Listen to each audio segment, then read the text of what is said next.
Unisbank Entrepreneurial and IT-Based University. Universitas swasta yang mempunyai misi menciptakan wirausaha-wirausaha muda yang memiliki mental entrepreneur dan mandiri. Dengan visi misi, pada tahun 2028 menjadi universitas yang unggul dan berdaya saing global berbasis teknologi informasi dan komunikasi atau TIK serta kewirausahaan.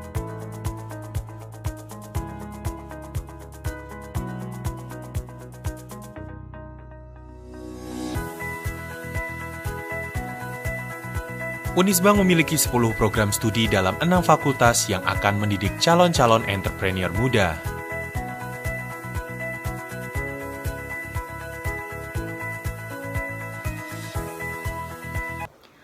Assalamualaikum warahmatullahi wabarakatuh.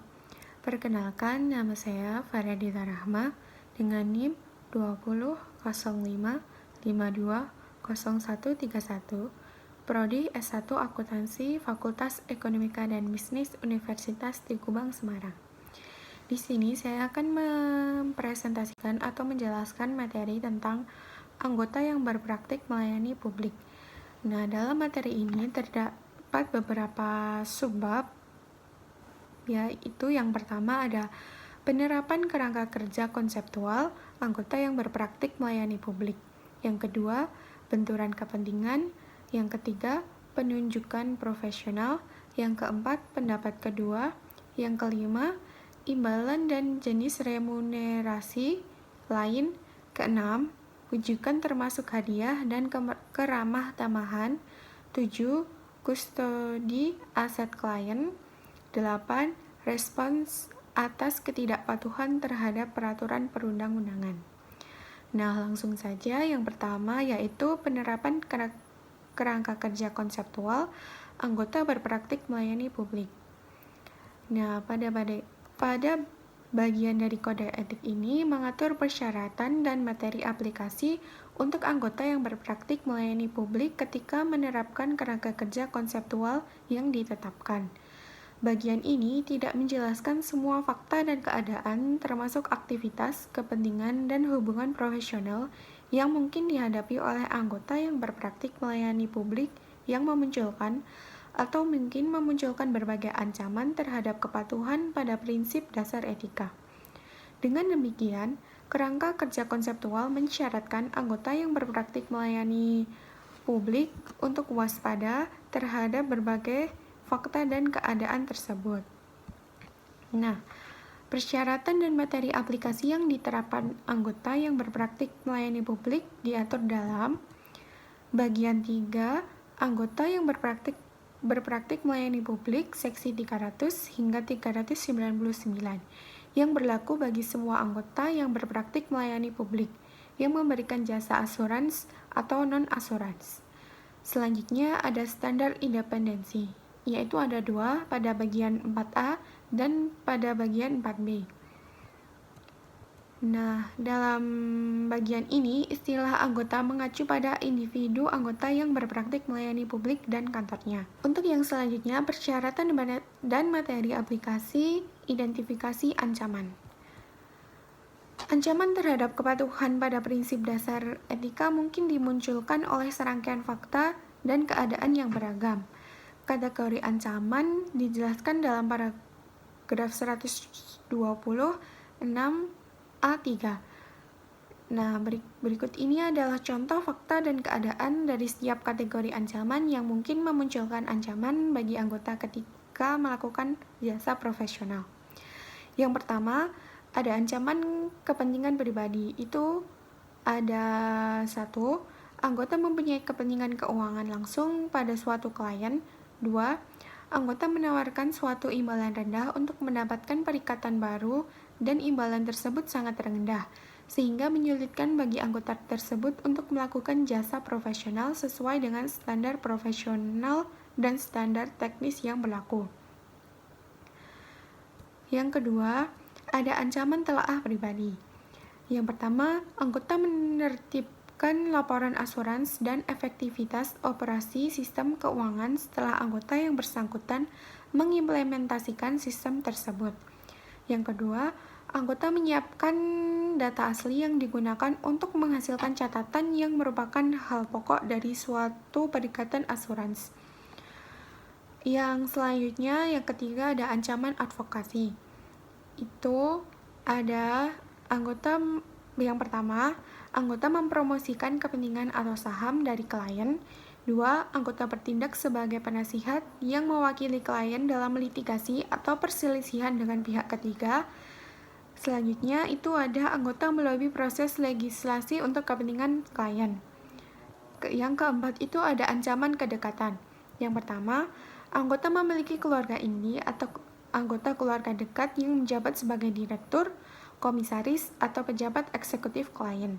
Yang kedua, direktur, komisaris, atau pejabat eksekutif dari klien atau karyawan dalam posisi yang dapat memberikan pengaruh signifikan terhadap hal pokok dari suatu perikatan sebelumnya menjabat sebagai rekan perikatan. Selanjutnya, yang kelima ada ancaman intimidasi. Itu ada yang pertama, anggota sedang terancam kehilangan perikatan dari klien atau pemecatan dari kantor karena perselisihan tentang permasalahan profesional. Yang kedua, anggota merasa ditekan untuk menyetujui pertimbangan dari karyawan klien karena karyawan tersebut lebih ahli dalam permasalahan yang diperdebatkan. Ketiga, anggota mendapat informasi dari seorang rekan kantornya bahwa promosi yang telah direncanakan tidak akan terjadi, kecuali anggota setuju dengan suatu perlakuan akuntansi yang tidak tepat.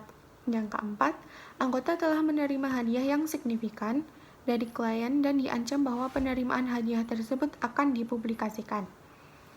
Yang selanjutnya, ada evaluasi ancaman. Kondisi kebijakan dan prosedur yang diuraikan sebelumnya mungkin berdampak terhadap evaluasi tentang apakah ancaman terhadap kepatuhan pada prinsip dasar etika berada pada level yang dapat diterima. Kondisi kebijakan dan prosedur seperti itu mungkin berhubungan dengan 1. Klien dan lingkungan operasinya, dan 2. Kantor dan lingkungan operasinya. Evaluasi anggota tentang level ancaman juga dipengaruhi oleh sifat dan ruang lingkup dari jasa profesional. Nah, untuk yang klien dan lingkungan operasinya itu, evaluasi anggota tentang level ancaman mungkin dipengaruhi oleh apakah klien merupakan 1. Klien audit, dan apakah klien audit tersebut merupakan entitas dengan akuntabilitas publik.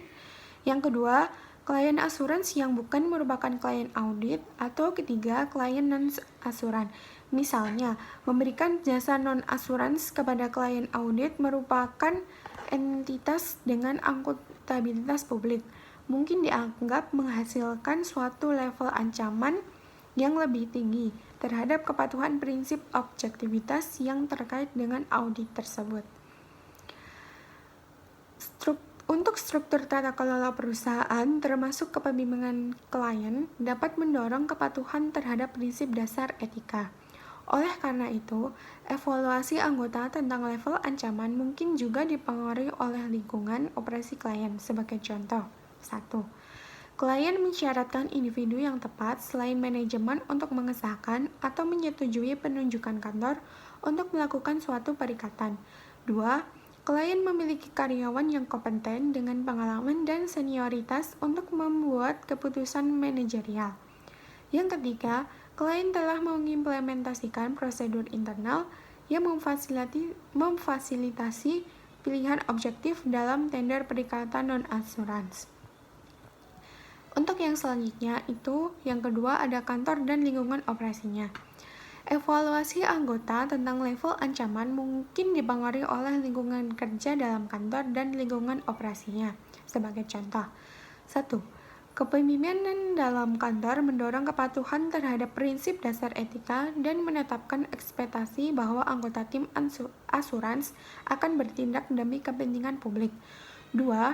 Kebijakan atau prosedur menetapkan dan memantau kepatuhan terhadap prinsip dasar etika oleh semua personel. 3. kompensasi, penilaian kinerja, dan kebijakan, serta prosedur pendisiplinan yang mendorong kepatuhan terhadap prinsip dasar etika, dan masih banyak lagi. Nah, untuk yang terakhir, pertimbangan atas informasi baru atau perubahan fakta dan keadaan. Untuk informasi baru atau perubahan atas fakta dan keadaan mungkin akan berdampak terhadap level ancaman atau mempengaruhi kesimpulan anggota tentang apakah pengamanan terus digunakan untuk mengatasi ancaman yang teridentifikasi sebagaimana yang dimaksud. Nah, dalam situasi demikian, tindakan yang telah diimplementasikan sebagai upaya pengamanan mungkin tidak lagi efektif dalam mengatasi ancaman. Dengan demikian, penerapan kerangka kerja konseptual mensyaratkan anggota mengevaluasi kembali dan mengatasi ancaman yang sesuai dengan peraturan. Nah, contoh informasi baru atau perubahan fakta dan keadaan yang mungkin berdampak terhadap level ancaman adalah 1. Ketika lingkungan jasa profesional diperluas. 2. Ketika klien menjadi entitas yang terdaftar di pasar modal atau mengakuisisi unit bisnis lain. 3. Ketika kantor melakukan merger dengan kantor lain dan sebagainya. Untuk yang selanjutnya, mengatasi ancaman. Nah, dalam mengatasi ancaman itu terdapat contoh pengamanannya yang sangat bervariasi bergantung pada fakta dan keadaan. Nah, contoh tindakan yang dalam keadaan tertentu mungkin merupakan pengamanan untuk mengatasi ancaman meliputi 1. Menetapkan tambahan waktu dan menugaskan personel yang memenuhi kualifikasi untuk penugasan yang disyaratkan ketika perikatan diterima dapat mengatasi ancaman kepentingan pribadi. Kedua, menugaskan penelaahan yang tepat yang bukan merupakan personil tim asurans untuk menelaah atau memberikan saran yang diperlukan terhadap suatu pekerjaan asurans dapat mengatasi ancaman telaah pribadi. Nah, yang selanjutnya itu ada penelaahan yang tepat. Penelaahan yang tepat adalah seorang profesional dengan pengetahuan, keahlian, pengalaman, dan kewenangan untuk menelaah secara objektif pekerjaan yang telah dilakukan atau jasa yang telah diberikan yang relevan individu tersebut mungkin adalah seorang anggota. Nah, untuk yang selanjutnya itu ada berkomunikasi dengan pihak yang bertanggung jawab. Dalam menentukan dengan siapa berkomunikasi, anggota dapat mempertimbangkan 2 hal, yaitu yang pertama sifat dan pentingnya keadaan, yang kedua hal tertentu yang akan dikomunikasikan. Yang selanjutnya, subbab yang kedua itu ada benturan kepentingan. Nah, dalam materi ini, anggota diisyaratkan untuk mematuhi prinsip dasar etika dan menerapkan kerangka kerja konseptual yang ditetapkan untuk mengidentifikasi, mengevaluasi, dan mengatasi ancaman. Benturan kepentingan dapat memunculkan ancaman terhadap kepatuhan pada prinsip objektivitas dan mungkin pula akan memunculkan berbagai ancaman terhadap prinsip dasar etika yang lain. Nah, untuk yang pertama, ada identifikasi benturan secara umum. Sebelum menerima suatu hubungan, perikatan, atau hubungan bisnis dengan klien baru, setiap anggota harus melakukan langkah-langkah yang rasional untuk mengidentifikasi berbagai keadaan yang mungkin memunculkan benturan kepentingan dan mengakibatkan ancaman terhadap kepatuhan pada satu atau lebih prinsip dasar etika. Selanjutnya, proses identifikasi benturan kepentingan yang efektif dan membantu anggota ketika melakukan langkah-langkah yang rasional untuk mengidentifikasi kepentingan dan hubungan yang mungkin memunculkan benturan kepentingan aktual atau potensial, baik sebelum menerima perikatan maupun selama pelaksanaan perikatan. Nah, suatu proses yang efektif untuk mengidentifikasi berbagai benturan kepentingan yang aktual atau potensial akan bergantung pada beberapa faktor. Nah, selanjutnya ada identifikasi benturan perubahan keadaan. Setiap anggota harus tetap waspada terhadap perubahan dari waktu ke waktu atas sifat jasa, kepentingan, dan hubungan yang dapat memunculkan benturan kepentingan saat melakukan perikatan. Sifat dan jasa kepentingan dan hubungan yang relevan mungkin berubah selama pelaksanaan suatu perikatan. Selanjutnya ada identifikasi benturan jaringan kantor. Jika suatu kantor merupakan anggota dari suatu jaringan, maka anggota harus mempertimbangkan benturan kepentingan termasuk setiap benturan kepentingan ketika anggota tersebut memiliki alasan untuk meyakini terjadi atau mungkin terjadi karena kepentingan dan hubungan dari jaringan kantor.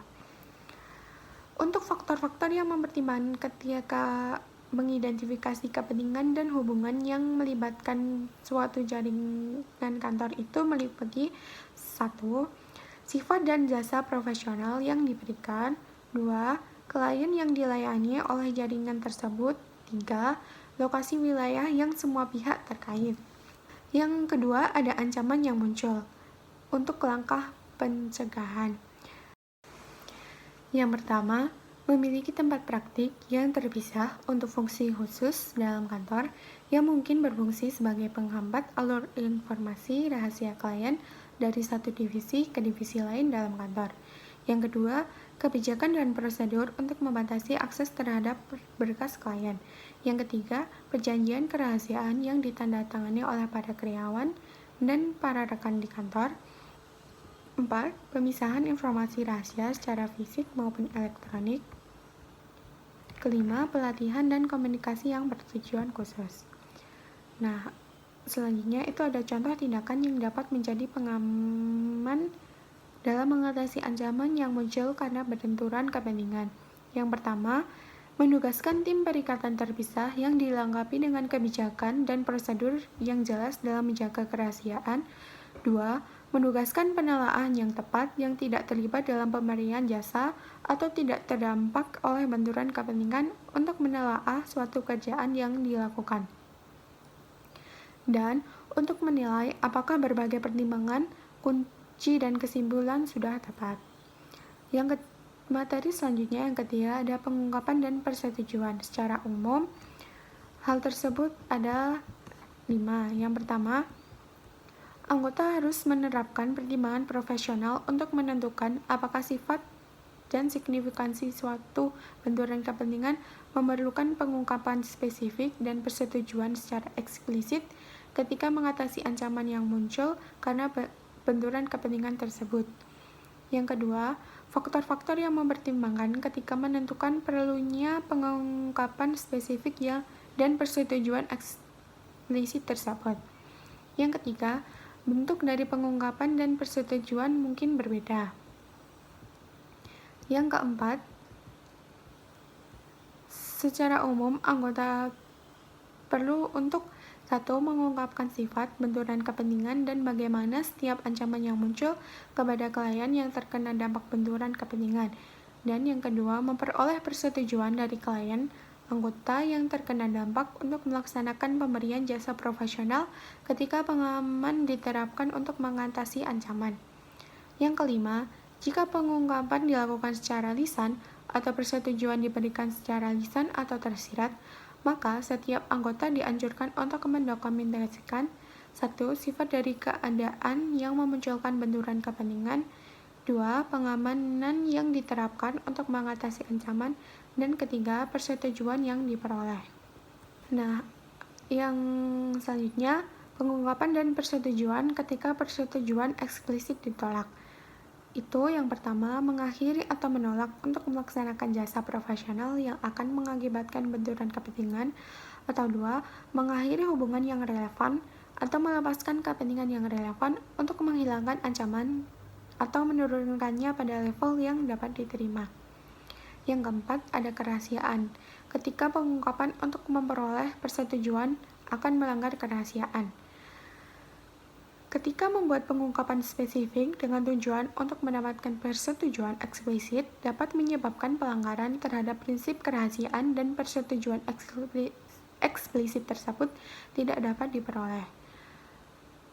dan pelanggaran kerahasiaan yang mungkin muncul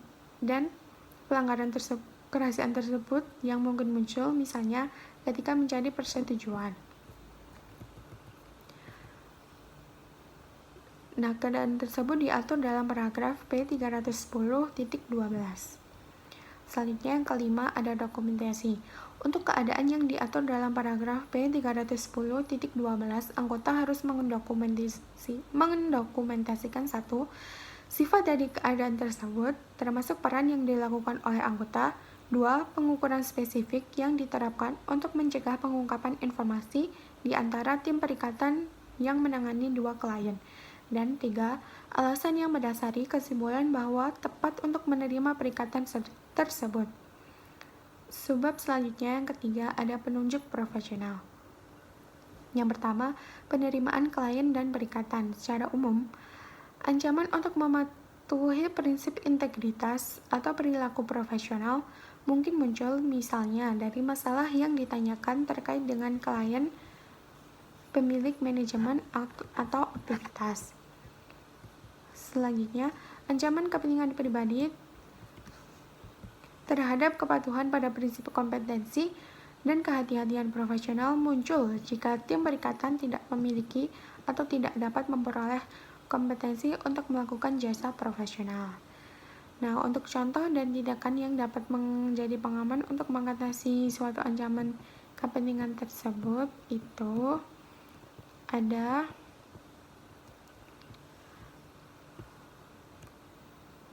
satu, menugaskan personel perikatan dalam jumlah yang memadai dengan berbagai kompetensi yang sesuai dengan kebutuhan. 2. Menyetujui suatu jangka waktu yang realistis untuk melaksanakan perikatan. Yang ketiga ada menggunakan tenaga ahli jika diperlukan. Yang kedua itu perubahan penunjuk profesional secara umum. Yang pertama, anggota harus menentukan apakah terdapat alasan untuk tidak menerima perikatan. Yang kedua, terdapat alasan untuk tidak menerima perikatan. Yang ketiga, contoh tindakan yang dapat menjadi pengamanan untuk mengatasi ancaman kepentingan pribadi. Selanjutnya, yang kedua, perubahan penunjukan profesional berkomunikasi dengan anggota yang sedang memberikan jasa atau anggota praktik pendahulu.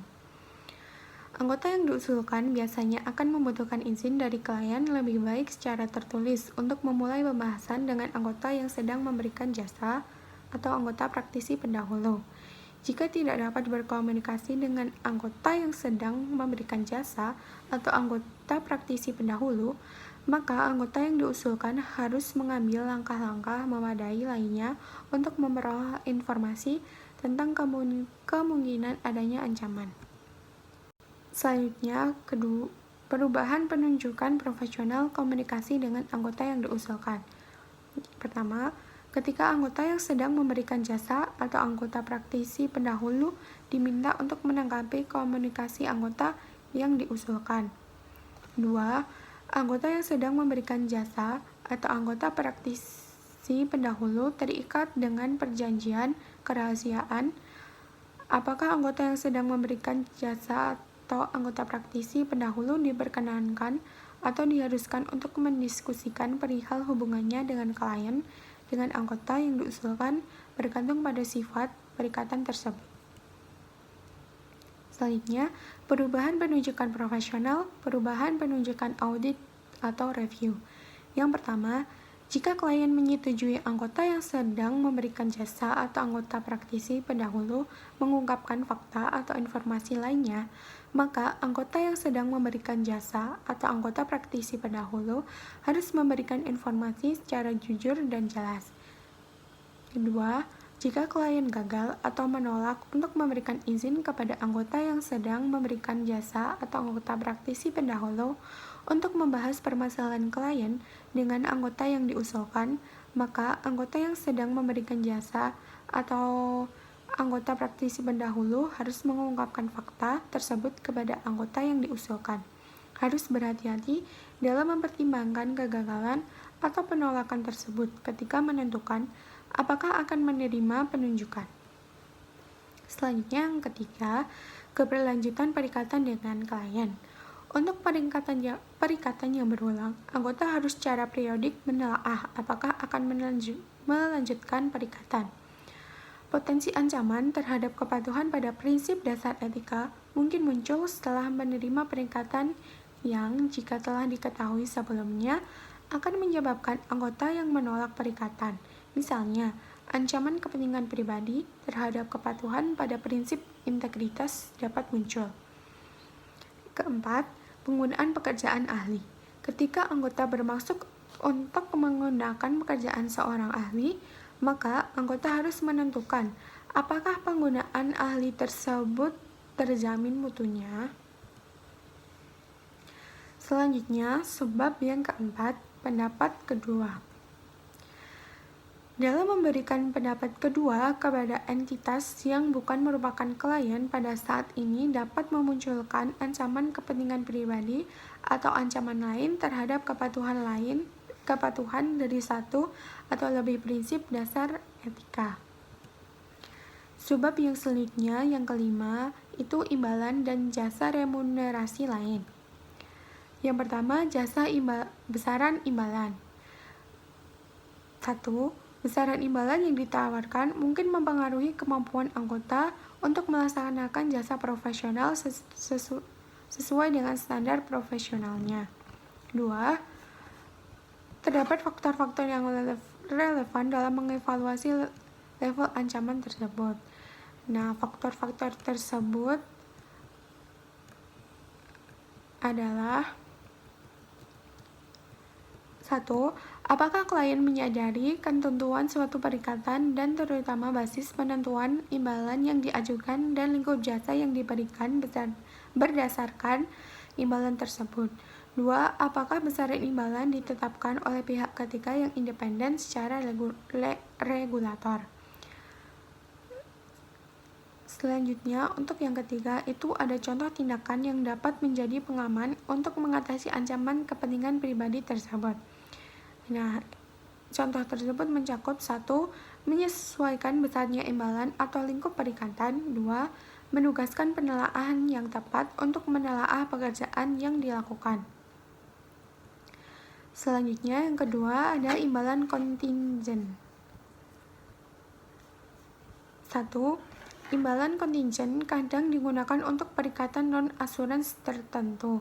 Namun, imbalan kontingen dapat memunculkan ancaman terhadap kepatuhan pada prinsip dasar etika, terutama ancaman kepentingan pribadi terhadap kepatuhan pada prinsip objektivitas dalam keadaan tertentu.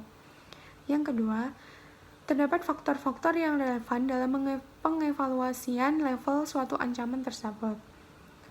Dan faktor-faktor tersebut mencakup sifat perikatan, rentang besaran imbalan yang dimungkinkan, basis penetapan besaran imbalan, pengungkapan kepada pengguna yang dituju dari pekerjaan yang dilakukan oleh anggota, dan basis remunerasi, kebijakan dan prosedur pengendalian mutu, apakah pihak ketiga yang independen menelaah keluaran atau hasil dari transaksi.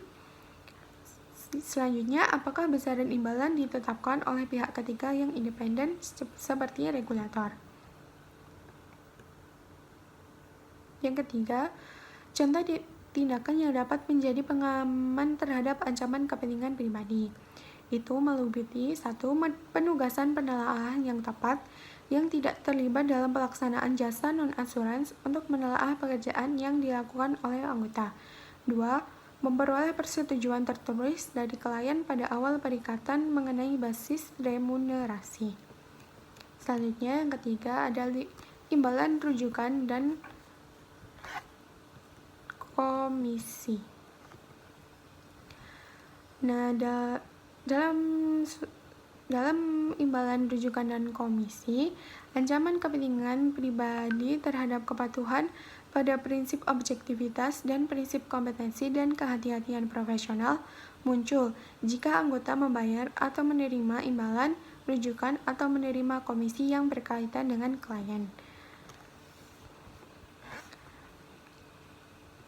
Nah, imbalan rujukan atau komisi tersebut termasuk 1. 1. Imbalan yang dibayarkan kepada anggota lain untuk tujuan mendapat klien baru ketika klien berlanjut sebagai klien dari anggota yang sedang memberikan jasa, namun mensyaratkan jasa spesialis yang tidak ditawarkan oleh anggota tersebut. Dan masih banyak lagi.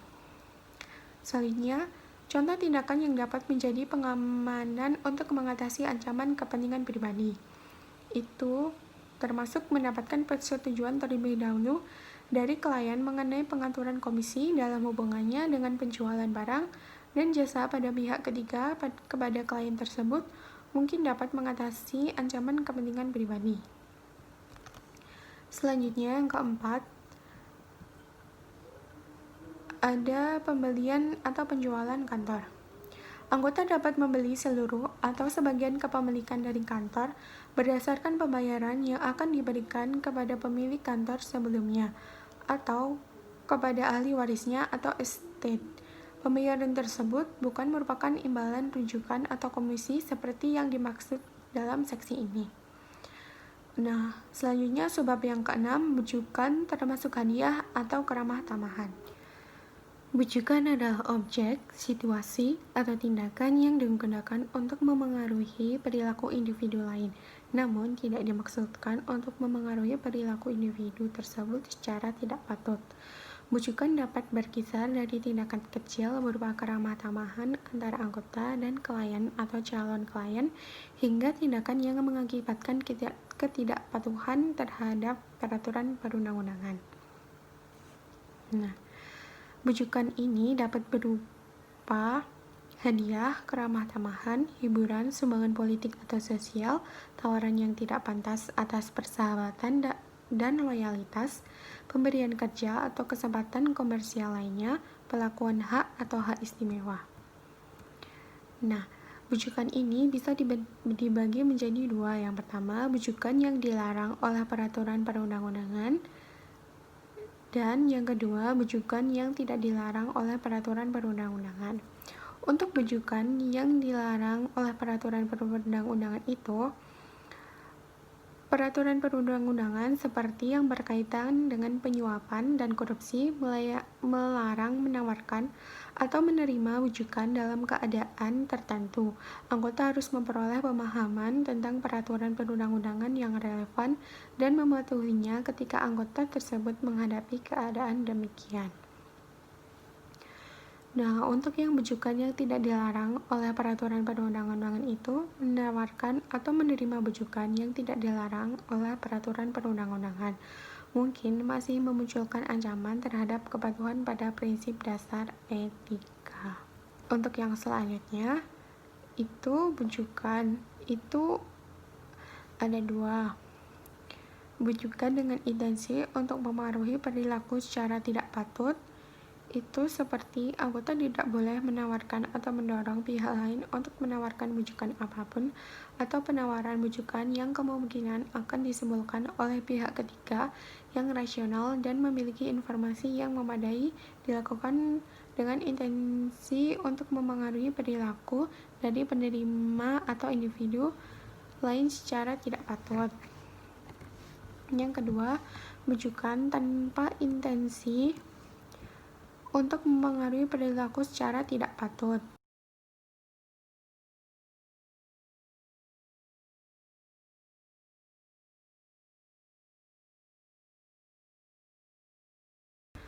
Nah, untuk yang selanjutnya, bujukan itu bisa dibagi menjadi dua lagi. Yang pertama, bujukan dengan intensi untuk mempengaruhi perilaku secara tidak patut. Itu dimaksudkan anggota tidak boleh menawarkan atau mendorong pihak lain untuk menawarkan bujukan apapun atau penawaran bujukan yang kemungkinan akan disimpulkan oleh pihak ketiga yang rasional dan memiliki informasi yang memadai, dilakukan dengan intensi untuk mempengaruhi perilaku dari penerima atau individu lain secara tidak patut. Yang kedua, bujukan tanpa intensi untuk memengaruhi perilaku secara tidak patut. Nah, contoh keadaan ketika penawaran atau penerimaan bujukan dapat memunculkan ancaman, bahkan jika anggota telah menyimpulkan bahwa tidak ada intensi yang nyata atau dirasakan untuk memengaruhi perilaku secara tidak patut, termasuk 1. Ancaman kepentingan pribadi, 2. Ancaman kedekatan, 3. Ancaman intimidasi. Nah, bujukan itu semua ditujukan kepada keluarga inti atau keluarga dekat. Anggota harus tetap mewaspadai potensi ancaman terhadap kepatuhan pada prinsip dasar etika yang muncul dari penawaran bujukan. 1. Oleh anggota keluarga inti atau keluarga dekat dari anggota kepada calon klien atau klien. 2. Kepada anggota keluarga inti atau keluarga dekat anggota oleh calon klien atau klien. Nah, saat ketika anggota menyadari adanya bujukan yang ditawarkan kepada atau diberikan oleh anggota keluarga inti atau dekat, dan menyimpulkan terdapat intensi untuk memengaruhi perilaku anggota atau calon klien atau klien secara tidak patut, atau menganggap pihak ketiga yang rasional dan memiliki informasi yang memadai, kemungkinan menyimpulkan bahwa terdapat intensi tersebut, maka anggota harus memberikan advis kepada anggota keluarga inti atau dekat untuk tidak menawarkan atau menerima bujukan. Nah, untuk yang subbab selanjutnya, yang ketujuh itu ada kustodi aset klien. Nah, kustodi aset klien itu ini dibagi menjadi dua. Yang pertama, sebelum kustodi. Untuk yang sebelum kustodi, anggota tidak boleh mengambil tanggung jawab atas kustodi uang dan aset lain milik klien, kecuali diizinkan oleh peraturan perundang-undangan dan sesuai dengan setiap kondisi yang memperbolehkan hal tersebut. Sebagai bagian dari prosedur penerimaan klien dan perikatan terkait tanggung jawab kustodi uang atau aset klien, maka anggota harus 1. Melakukan penyelidikan mengenai sumber aset tersebut, dan 2. Mempertimbangkan kewajiban hukum dan peraturan yang berlaku. Penyelidikan tentang sumber aset klien mungkin memperlihatkan misalnya bahwa aset tersebut berasal dari aktivitas ilegal seperti pencucian uang. Dalam keadaan demikian akan muncul keancaman dan berlaku ketentuan. Selanjutnya yang kedua, setelah kustodi, itu anggota yang dipercayai untuk menyimpan uang atau aset lain milik pihak lain harus 1. Mematuhi peraturan perundang-undangan yang berlaku untuk penyimpanan dan pembukuan aset tertentu. 2. Menyimpan aset tersebut secara terpisah dari aset pribadi atau aset kantor. 3. Menggunakan aset tersebut hanya untuk tujuan yang telah ditetapkan. Dan 4. Setiap saat siap untuk mempertanggungjawabkan aset dan setiap penghasilan dividen atau keuntungan yang dihasilkan kepada siapapun yang berhak atas pembukuan tersebut. Selanjutnya yang subbab terakhir yang ke-8 itu ada respons atas ketidakpatuhan terhadap peraturan perundang-undangan. Tujuan anggota terkait ketidakpatuhan terhadap peraturan perundang-undangan: 1. Mematuhi prinsip integritas dan perilaku profesional. 2. Mengingatkan manajemen atau jika tepat, pihak yang bertanggung jawab atas tata kelola klien. 3. Mengambil tindakan lanjutan yang tepat dalam melindungi kepentingan publik. Yang selanjutnya itu